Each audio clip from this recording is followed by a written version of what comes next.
नमस्कार। कि vibe news network में आप लोगों का स्वागत है। दोस्तों, आज 1 साल हो गया है सहारा श्री के का देहांत हुए। सहारा श्री यानी सुब्रतो राय सहारा जी का की डेथ 14 नवंबर 2023 को हुई थी और आज 1 साल हो गया। और उनकी डेथ के बाद भी निवेशक आज भी परेशान है। आज भी कोई सुदृढ़ उनके लिए रास्ता नजर नहीं आ रहा है। तो आज इसी बारे में हम आगे भी चर्चा करते रहेंगे। और हम देख रहे हैं कि आज कौन कौन हमारे साथ में जुड़ रहे हैं और जुड़े हमारे साथ में बात करें और चर्चा को आगे बढ़ाएं। कल के बारे में मैं आपको तत्काल अवगत करा देना चाहता हूं कि सुप्रीम कोर्ट ने केंद्र सरकार को 31 दिसंबर 2025 तक की डेडलाइन दी है कि आप 5,000 करोड़ रुपए जो है वो बंटवाएं। जी, 5,000 करोड़ है वो बंटवाएं। और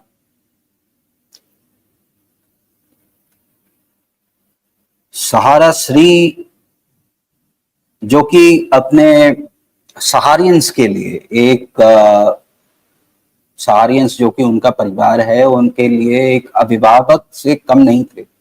वो सहारियंस जो हैं उनको एक शिक्षक, द्रव्यद्रष्टा और मार्गदर्शक की तरह देखते थे। लोगों में उनका विश्वास था। और आज उनके पुण्यतिथि के दिन कुछ खबरें भी आ रही हैं। अरुण वर्मा जी कह रहे हैं नमस्ते विजय कुमार जी। अरुण वर्मा जी नमस्ते। तो मैं यही बता रहा था कि सहारियंस जो सहारा से रिलेटेड हैं उनके लिए उनका जाना, सुब्रतो राय सहारा जी का जाना एक अपूर्णीय क्षति है। और उनका दुख मैं समझ सकता हूं।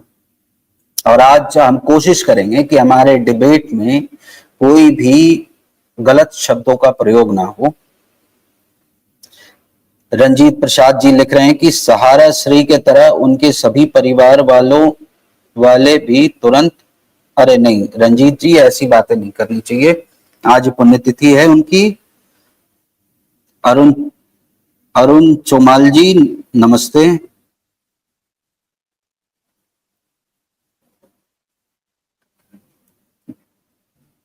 विनय सिंह जी कह रहे हैं कोई सहानुभूति नहीं।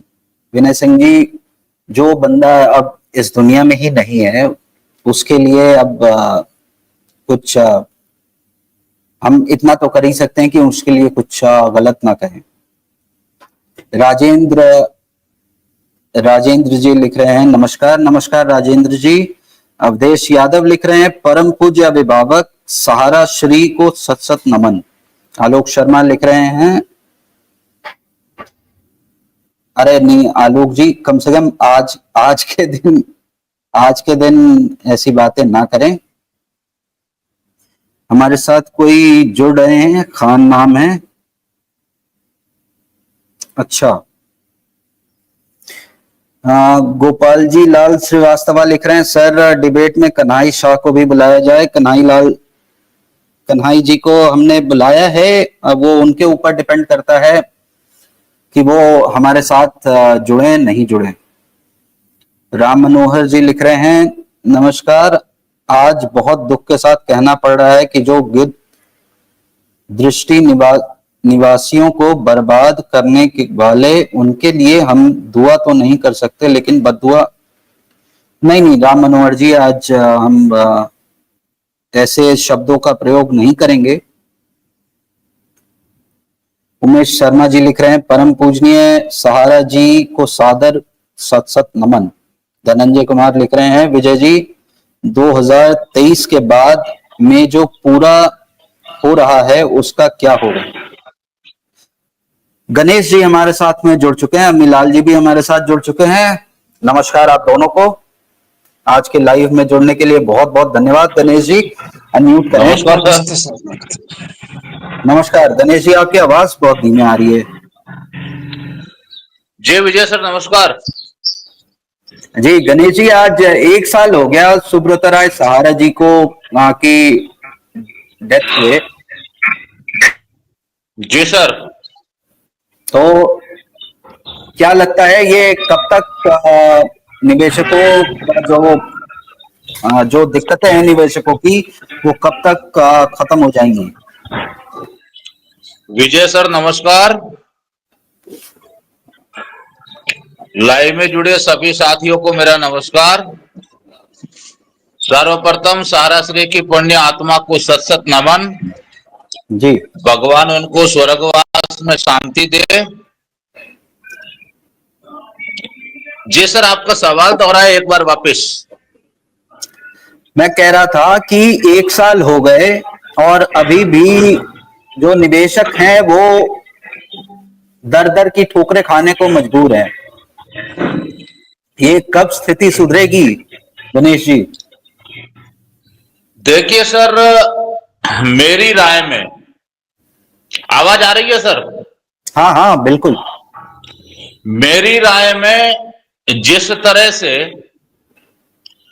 8 तारीख का जो फैसला आया है माननीय सर्वोच्च न्यायालय का, 2 विषयों को लेकर, एक पोर्टल को लेकर जिसकी समयावधि दिसंबर 2025 तक बढ़ा दी गई,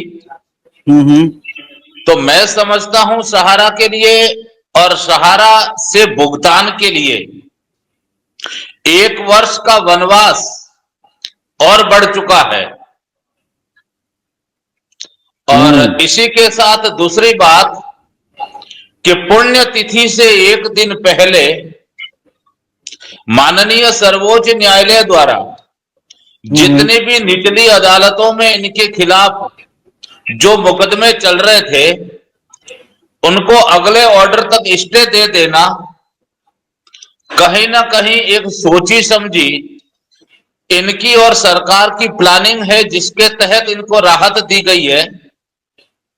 लेकिन सर्वोच्च न्यायालय को हालांकि उस पर टिप्पणी करना उचित नहीं होगा, फिर भी सर्वोच्च न्यायालय को आम निवेशकों के हितों का भी ध्यान रखना चाहिए, क्योंकि आम निवेशक छोटे न्यायपालिका, चाहे वो कंज्यूमर कोर्ट हो, चाहे वो सेशन कोर्ट हो या फिर हाई कोर्ट, वहां तक तो पहुंच पाता है, लेकिन हर आम निवेशक सुप्रीम कोर्ट तक अपनी आवाज नहीं पहुंचा पाता। तो कहीं ना कहीं वो दरवाजे भी जहां से थोड़ी बहुत उम्मीद लगाकर निवेशक देख रहे थे, वो दरवाजे भी 8 नवंबर के ऑर्डर में बंद हो चुके हैं। जी सर।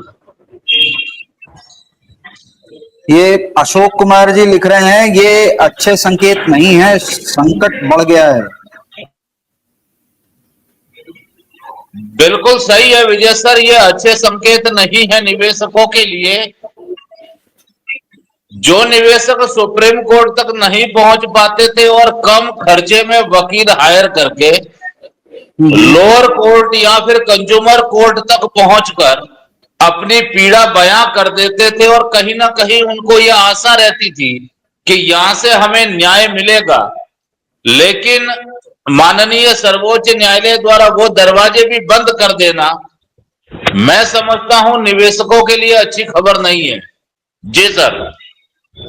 सर नमस्कार। कौन कौन बात कर रहे हैं? सर सहारा इन्वेस्टर। जी अपना नाम बताएं। सर मेरा नाम पिंटू हुआ, मैं सिवान बिहार से बोल रहा हूं। जी पिंटू जी बोलें।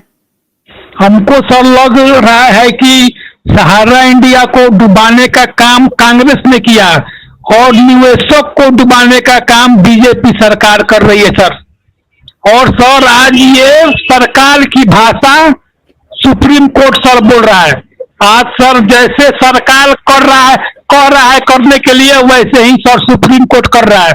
पर ये कितने शर्म की बात है सर, 15-20 महीना सर हो गया और आज तक सर मात्र 1200 करोड़ रुपया बटा है। और सर बीजेपी वाले बोलते हैं कि हमको विकसित भारत बनाना है।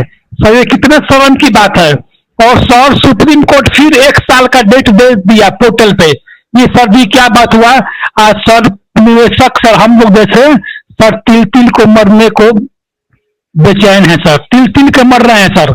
आप सर बताइए, जो भी निवेशक हैं वो सर 40 साल 50 साल 60 साल के हैं, और इस उम्र में सर पैसा को कितना जरूरत पड़ता है ये सर आप जानते होंगे। बच्चे का पढ़ाई है, शादी है, बीमारी है, घर बनाना है, किसी का माँ बाप बीमार है, तो उसको सर पैसा का कितना जरूरत है ये सर आप खुद समझ सकते हैं सर।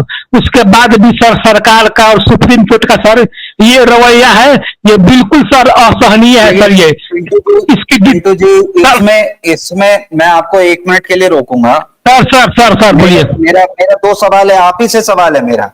सर आप ही से सवाल है मेरा।